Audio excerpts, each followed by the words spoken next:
Good morning, Deeksha. We are back again. Of course, yesterday was a festival. I think you all have enjoyed with your family, and anyhow, you all can't go outside, but you had a nice time, and I hope you all have enjoyed. And study is also very important, and Deeksha is always behind you. That's the reason we came back again to serve you. Of course, you have lot of time to do homework, and you can also ask different doubts. Now we have changed little platform.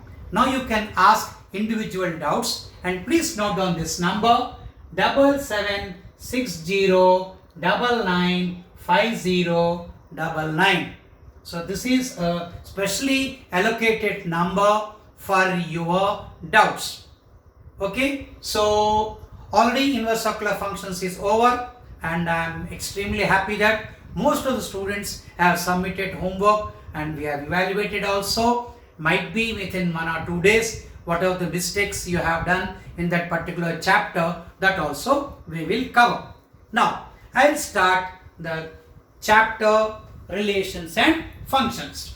Let us start the chapter relations and functions. Now I will start with relations.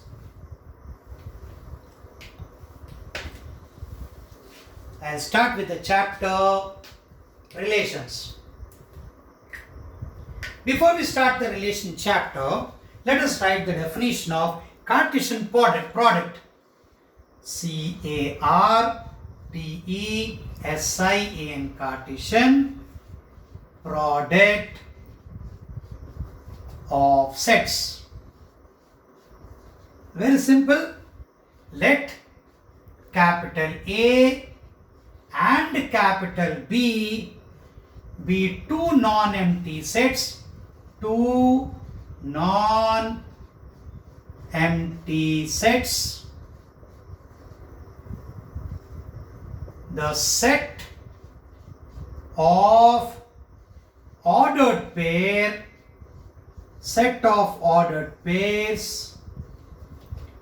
A comma B such that A belongs to capital A and B belongs to capital B. Is called Cartesian product.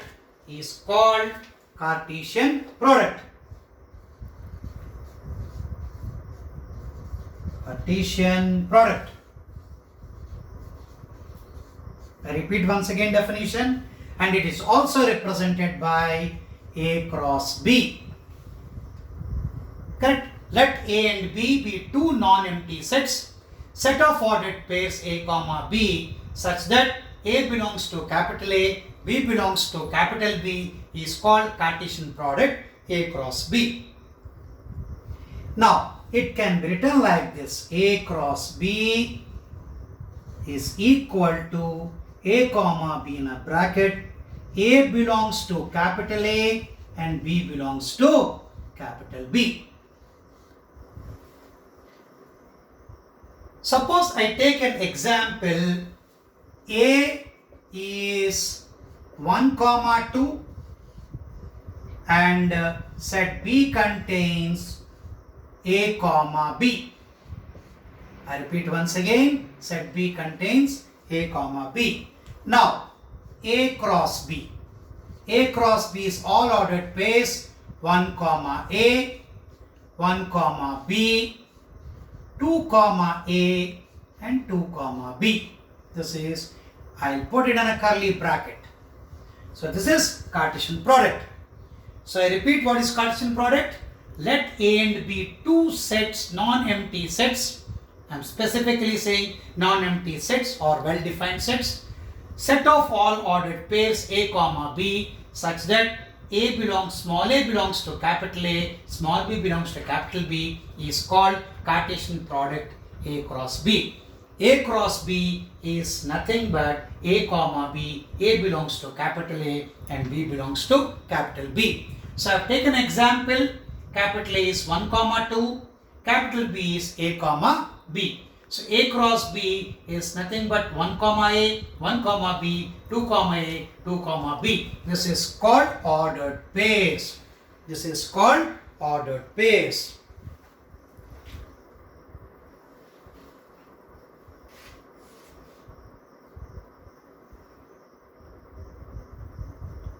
Now,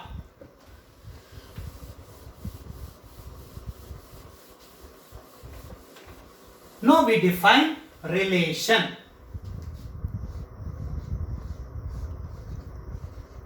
Okay, before I start relation, I'll take some practical examples. Suppose here two male members M1, M2, here B1, B2. This is set A and set B. A relation is developed like this. So, this male member is father of B2, this male member is father of B1. So, what's the relation developed? Father. So, relation is father among the set A and set B. As yesterday was Ugadi, most of the first circle family members were there in your home. So, father, mother, brother. So, the father, brother, mother, all are nothing but the human relations. So, I think you understood the meaning of a relation. Now, mathematically, what do you mean by relation?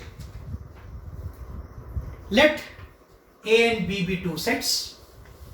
Let A and B be two sets. Let capital A and capital B be two sets.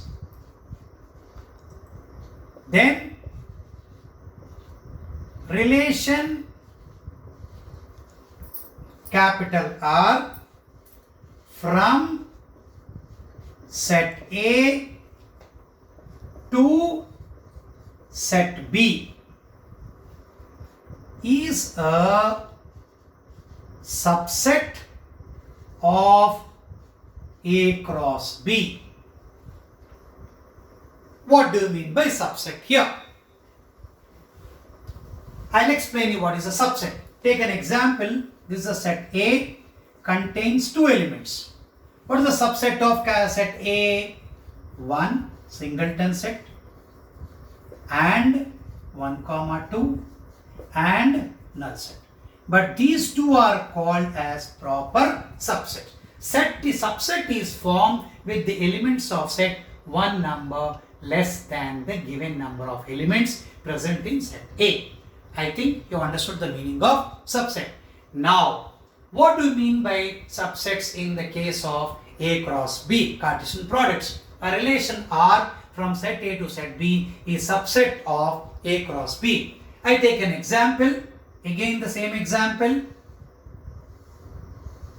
Suppose I write this as M1, this write as M2, this as B1 and this as B2. So when two elements are in set A, two elements are in set B, so total number of ordered pairs is equal to 4. How we got it? 2 into 2. In general, an A contains M elements and B contains N elements. Total number of ordered pairs equal to Mn. So as I told you, the relation was father. Only two ordered pairs, M1, B2, M2, B1. Normally how many ordered pairs are there? 4 ordered pairs are there. But we are defining a relation father. So only two ordered pairs satisfy. That is the reason relation R from set A to set B is subset of A cross B. These are only two elements. Normally in ordered pairs there are 4 elements, but we have taken only 2 ordered pairs. Rather than saying the elements, I will say 4 ordered pairs are there, but only 2 ordered pairs satisfy the relation called father. So R is a relation father. I think you all have understood the meaning of relation. Now let A and B be the two sets. The relation R from set A to set B is a subset of A cross B.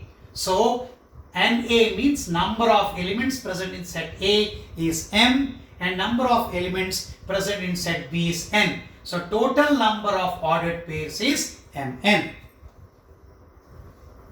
Now, one more important thing,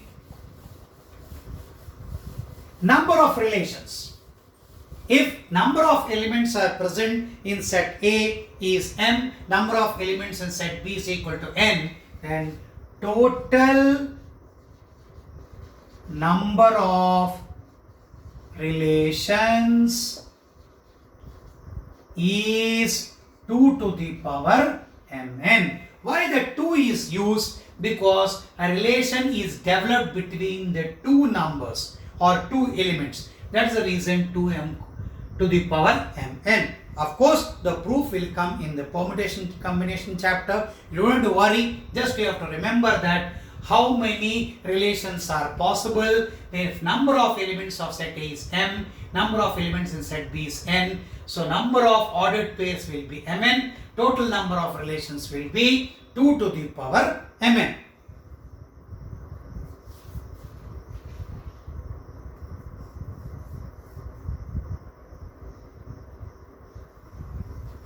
Now, I'll take another example to explain the relation.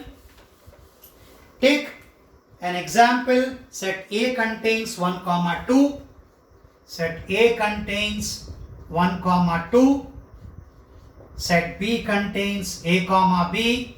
Let us write ordered pairs A cross B, 1, A, 1, B, 2, A, 2, B.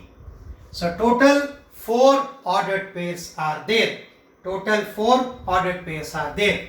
I write a relation R 1, A and 2, B. I have taken only 2 ordered pairs. Obviously, capital R is a subset of A cross B. There are 4 ordered pairs, but we have taken only 2 ordered pairs. So, capital R 1, B. Therefore, R is a subset of A cross B implies R is a relation. R is a relation from A to B. R is a relation from A to B.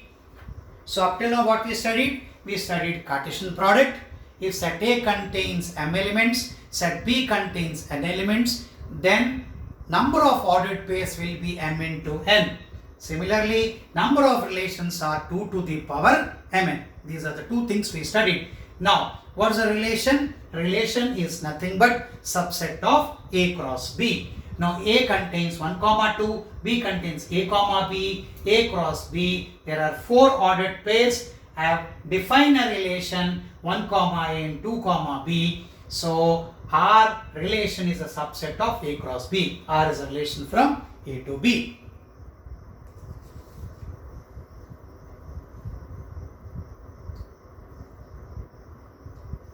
Now, we talk about inverse relation. Already you are well known about inverse relations because already inverse circular functions chapter is over. So therefore, I give an example. Suppose this is pi by 3, pi by 6. This is set A and the relation is sine. Sine pi by 3 is root 3 by 2. Sine pi by 6 is 1 by 2. So inverse operation or inverse relation. So we already studied sine inverse 1 by 2 is equal to pi by 6. Sine inverse root 3 by 2 is equal to pi by 3. So sine inverse relation. Suppose this is R, we name this as R inverse, the reverse arrow. Now the mathematical definition. Inverse relation. So I'll take an example to find inverse relation. Consider set A contains 1 comma 2, 2 elements. Set B contains A comma B, again 2 elements. A cross B is 1 comma A, 1 comma B, 2 comma A and 2 comma B. These are the ordered pairs. We define a relation R such that 1 comma A and 2 comma B. Correct? So R inverse will be nothing but A comma 1 and B comma 2. Very simple to understand.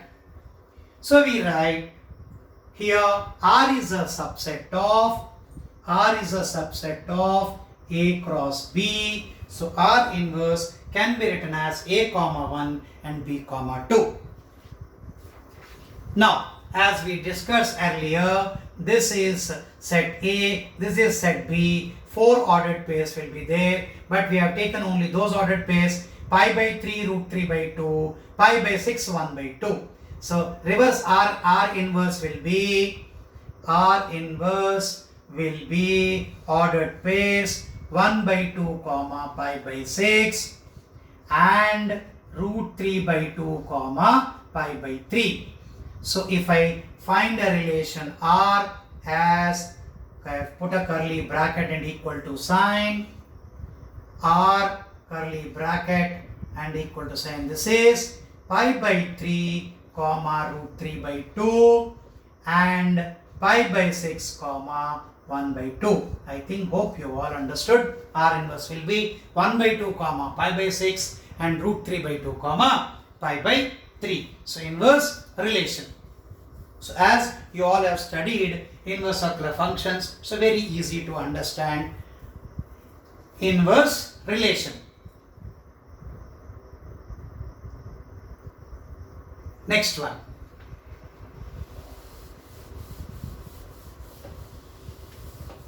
Now I am using two words. You are familiar with these two words, domain and range. What definition you have to write in PU?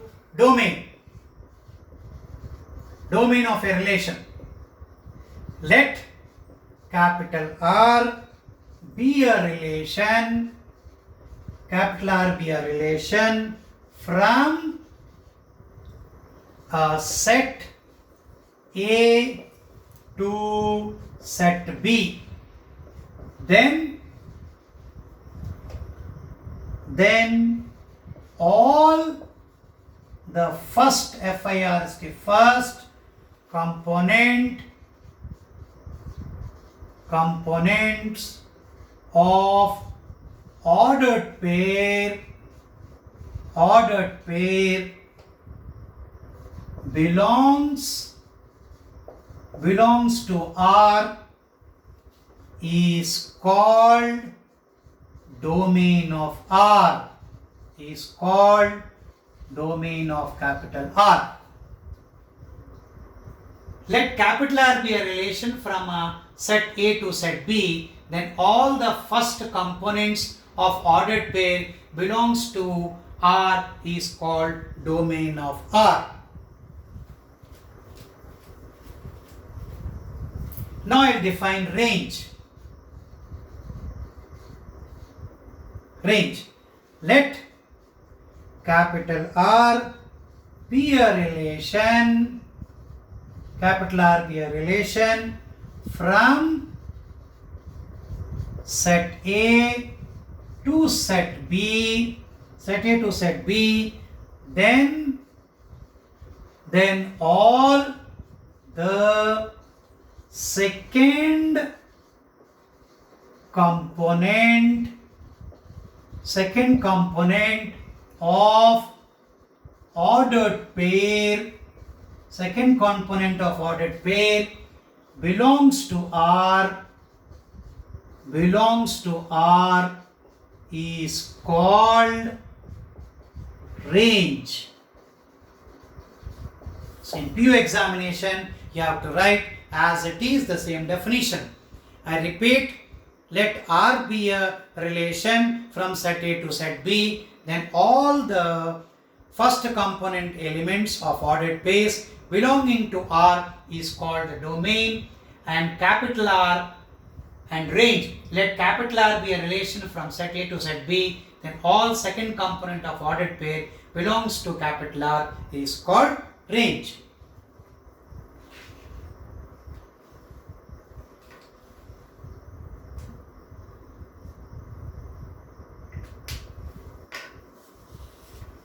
So this is the definition of domain and range in the case of relation. Next.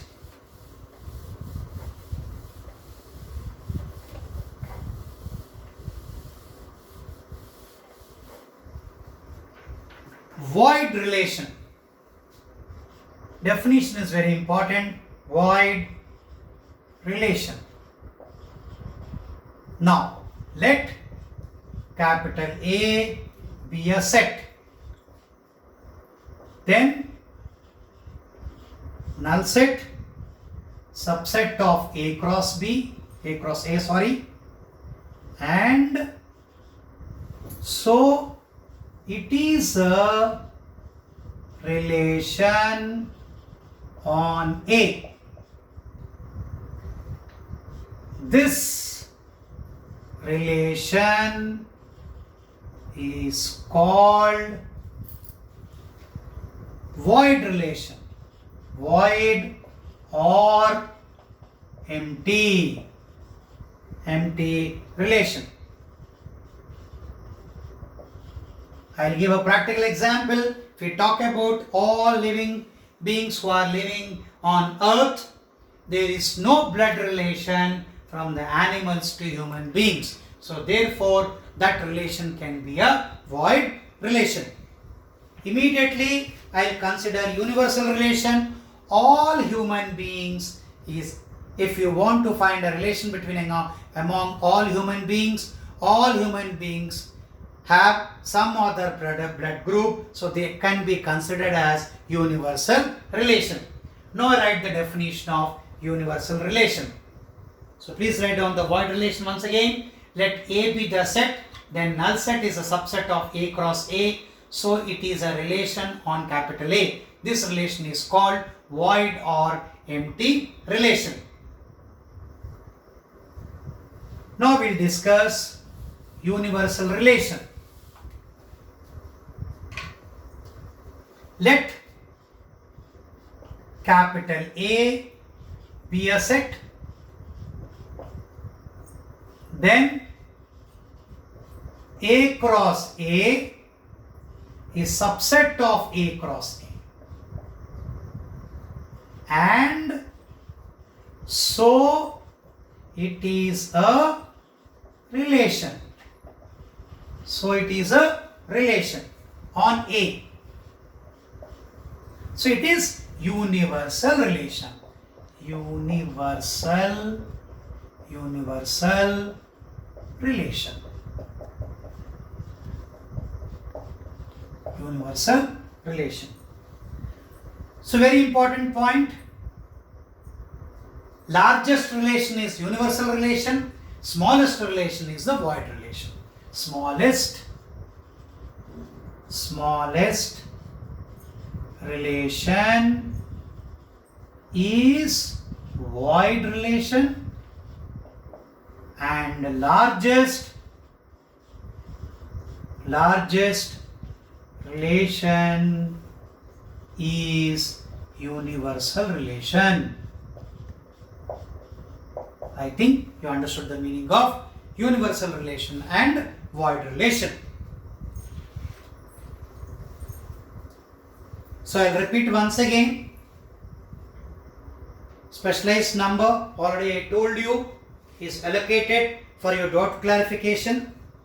That number was, I think you all remember, 777. I think you all remember the number. Once again I'll write for you. 7760995099.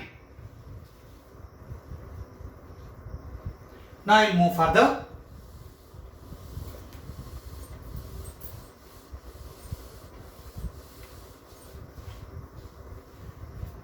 Identity relation. Let identity relation. Let capital A be a set, then the relation IA ordered pair A comma A such that A belongs to capital A on capital A is called identity relation. Relation on capital A. You must write the complete sentence. If you miss any one also, you won't get the marks. So I'll repeat once again. Identity relation. Let A be a set. Then the relation IA, A comma A belongs to capital A on A is called identity relation. Another way to explain this is x-axis, this is y-axis. I take a line which makes an angle 45 degrees. What are the points? All points, take an example. Points will be 1, 1, 2, 2, 3, 3. So it is nothing but identity relation. So A comma A, 1, 1, 2, 2, 3, 3. So many ordered pairs are there, but I have selected only those ordered pairs where first element and second element both are same, or first component and second component both are same. So this is called domain and this is called range, as I already told you. So domain and range both are same here. So identity function. Now identity function is also another name is reflexive relation. Identity relation. Identity relation and reflexive relation. Now I will come to reflexive relation. I repeat once again. Let A be the set, then the relation IA, A comma A, where A belongs to capital A on A is called identity relation on A. So all points which are lying on the line y equal to x. As you studied in the matrix chapter also, you will study identity matrix. Same way identity relation here.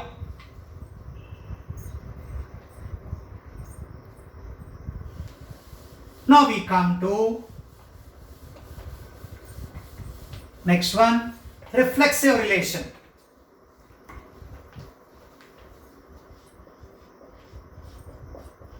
Reflexive relation. A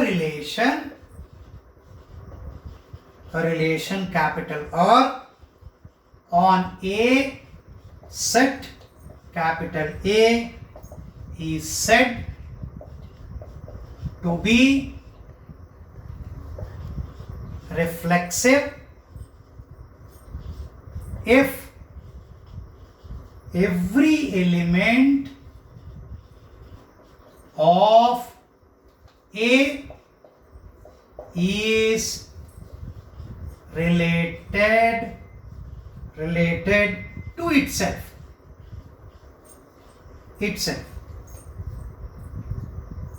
In it.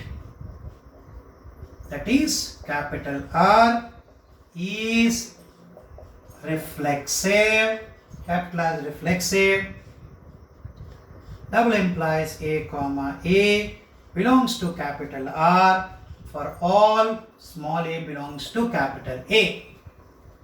So only slight words are different, but reflexive relation and identity relation both are same. I repeat once again, a relation R on set A is said to be reflexive if every element of set A is related to itself in it.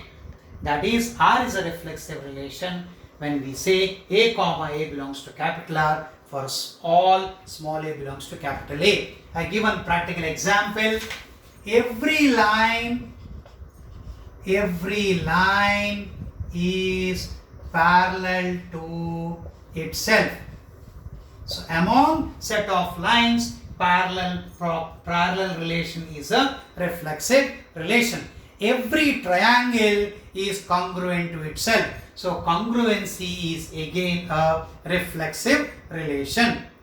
Congruency is also a reflexive relation. Parallel relation among the set of straight lines is also a reflexive relation.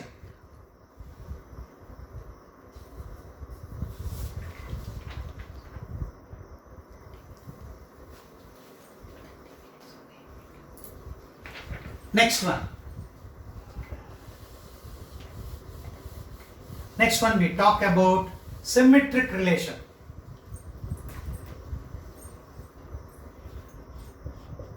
A relation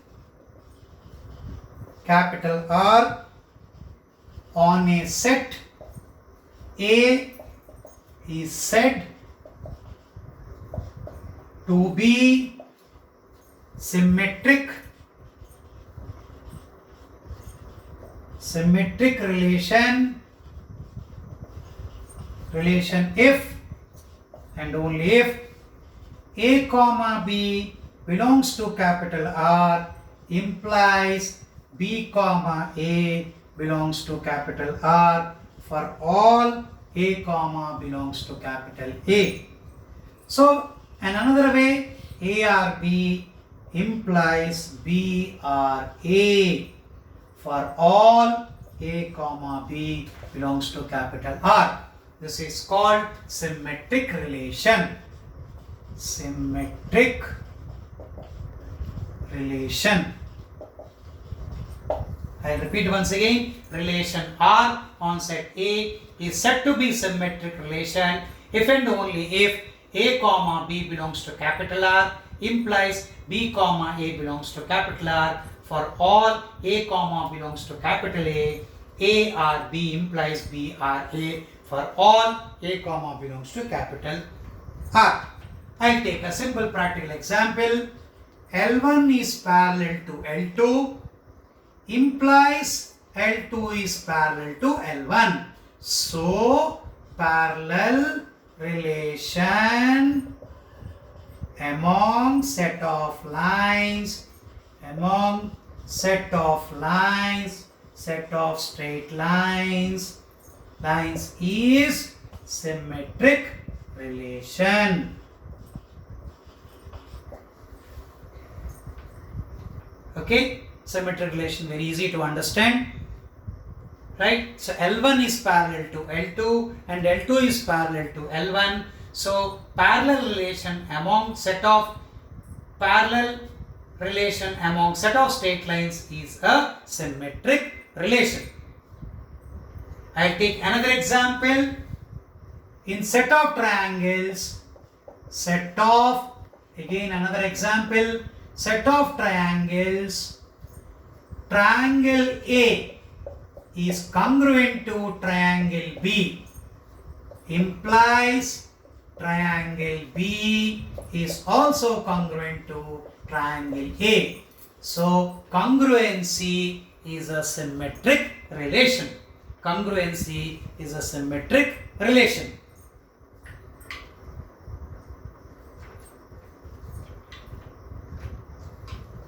Okay, I take another example of symmetry. I think you more understand.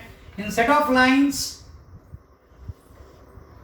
this is line L1, this is line L2. So, L1 is perpendicular to L2 implies L2 is perpendicular to L1. Therefore, perpendicular among straight lines is a symmetric relation. Symmetric relation.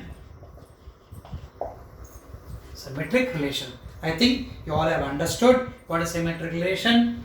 Once again, I repeat the definition. Relation R on set A is said to be symmetric relation if and only if A comma B belongs to capital R implies B comma A belongs to capital R for all A comma B belongs to capital A. A or B implies B or A for all set A comma B belongs to capital R. That's a symmetric relation. I have given enough examples. So congruency among the set of triangles, parallel relation among the set of straight lines, perpendicular relation among the straight lines is all are symmetric relations. Now we come another relation called transitive relation. Next relation what we discuss is transitive relation. Let capital A be any set, capital A be any set, a relation capital R on A is said to be transitive relation. Please listen and concentrate. If and only if A comma B belongs to R and B comma C belongs to R implies A comma C belongs to R, where A comma B comma C belongs to set A. It is called transitive relation. Or A or B and B or C implies A or C for all A comma B comma C belongs to set A. Then it is called transitive relation. I take a practical example.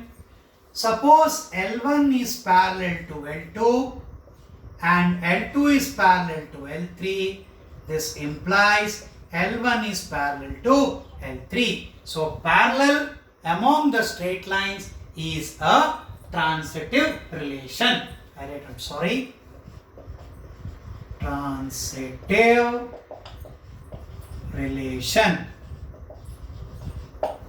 So what is transitive relation? Relation R on set A is said to be transitive relation if and only if A comma B belongs to R, B comma C belongs to R implies A comma C belongs to capital R, A B C belongs to capital A. So A R B and B R C implies A R C for all A B C belongs to capital A. Like L1, L2, L3 belongs to a set of lines. L1 is parallel to L2, L2 is parallel to L3, L1 is parallel to L3, then we say parallel is a transitive relation. Now, contradict example I'll take. L1 is perpendicular to L2, L2 is perpendicular to L3, L1 is not perpendicular to L3. Take an example I'll draw here. This is L1 is perpendicular to L2, L2 is perpendicular to L3. So L1 is parallel to L3, not perpendicular. So perpendicular relation is not a transitive relation. Perpendicular relation is not a transitive relation. But parallel among the straight lines is a transitive relation. I'll take another example to make you more clear. Set of triangles. I have taken A as set of triangles. Name it as T1, T2, T3 and so on. So T1 is congruent to T2. Triangle T1 is congruent to triangle T2. Triangle T2 is congruent to triangle T3. This clearly implies T1 is congruent to T3. So, congruency among the set of triangles is a transitive relation. Now, I think you have all understood the type of relations. I repeat once again, what was void relation? Null set is a subset of A cross A. It is a void. A cross A is a subset of A cross A. It is called universal set. Smallest relation is a void relation and the largest relation is a universal relation. After that, we studied identity relation, which is A comma A. All ordered pairs A comma A is called identity relation, which is same as reflexive relation. Reflexive relation means all the points lying on the line y equal to x is called reflexive relation. Then we studied symmetric relation. I'll give you another geometrical application I forgot earlier. Symmetric relation. Suppose I draw a straight line which is y equal to x. Any point a comma b, image about this line is b comma a. So a comma b, image about the line y equal to x is b comma a. So you can, this is the geometrical interpretation that all the points who have image with respect to the y is equal to x is nothing but a symmetric relation. If take an example, this is 2 comma 1, image about the line y equal to x will be 1 comma 2, a symmetric relation. Next we study transitive relation. Just now it is there. Let A be any set, a relation R on A to on A is said to be transitive relation if and only if and A comma belongs to capital R and B comma C belongs to capital R, implies A comma C belongs to capital R. A, B, C belongs to capital A. A R B and B R C implies A R C. For all, A, B, C belongs to capital A.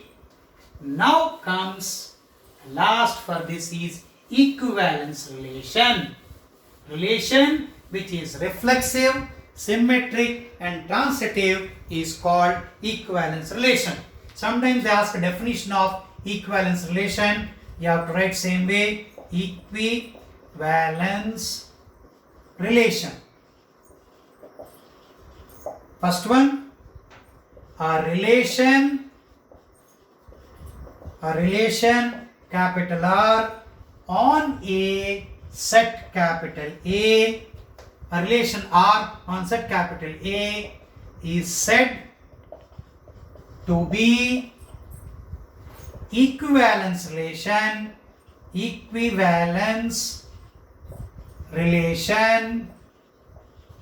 on capital A if and only if, first one, it is reflexive. It is reflexive. That is A comma A belongs to capital R. For all, A belongs to capital A. Second one, symmetric. That is A comma A belongs to capital R implies B comma A belongs to capital R. For all, A, B belongs to capital R. Rather than putting in a bracket, A, B belongs to capital R. Similarly, transitive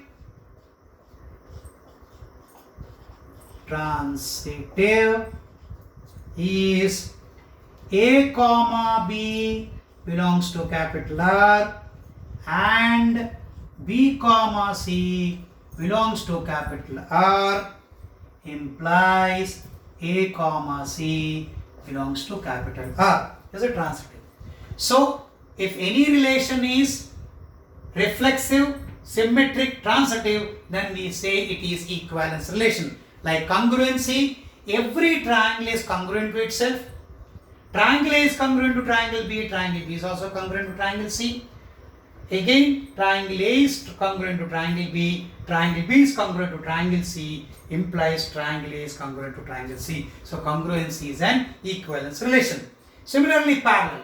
Every line is parallel to itself. Reflexive, symmetric, L1 is parallel to L2, L2 is parallel to L1. Symmetric. Transitive, L1 is parallel to L2, L2 is parallel to L3, implies L1 is parallel to L3. Transitive relation. Therefore, parallel relation in the set of straight lines is always a equivalence relation. Now, I hope you have understood properly all type of relations, reflexive, symmetric and transitive. I am very happy that you all have done inverse circular functions, all your doubts, definitely you can, I have given already number, so you can post, all your doubts will be in inverse circular functions will be clarified, and I have taught today the basic definitions of reflexive, symmetric and transitive. I hope you have understood, and next class will continue with further more examples on relations. Next topic is the functions, number of applications of relations, then we will come to the function chapter. Now again I repeat, so equivalence relation is a relation R on set A is said to be equivalence relation on set A if and only if it is reflexive, symmetric and transitive. Thank you. We'll meet you again shortly.